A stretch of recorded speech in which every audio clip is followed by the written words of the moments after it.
अजित पवारांचा घातपात, रोहित पवारांचा संशय. मुंबई. अजित पवारांचा घातपात की अपघात असा प्रश्न अनेकांना पडला असताना आता त्यांचे पुतणे आणि राष्ट्रवादी शरद पवार गटाचे आमदार रोहित पवार यांनी अनेक गंभीर प्रश्न उपस्थित केले आहेत. अजितदादांचा प्लॅन हा कारणे जाण्याचा होता, पण आदल्या रात्री काही कारणं काढून त्यांचा वेळ मुंबईत कसा जाईल आणि दुसऱ्या दिवशी काही गडबडीत अजितदादा विमानाने जातील असं नियोजन करण्यात आलं.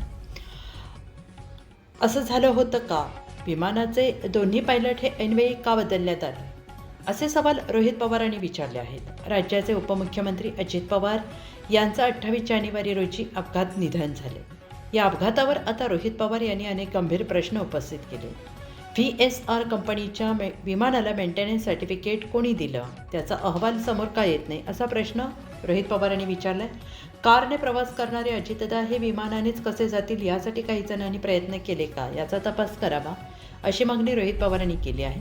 रोहित पवारांच्या या आरोपावर आता राष्ट्रवादी अजित पवार गटाचे खासदार नेते सुनील तटकरे यांनी प्रतिक्रिया दिली आहे. भारत सरकारने अजित पवारांच्या अपघाताची चौकशी करून देशासमोर ही भूमिका मांडावी, या संदर्भातील मागणी राष्ट्रवादीने केली आहे. तसेच अपघाताच्या संशयाबाबत पुरावे द्या, असंही सुनील तटकरे यांनी म्हटलंय.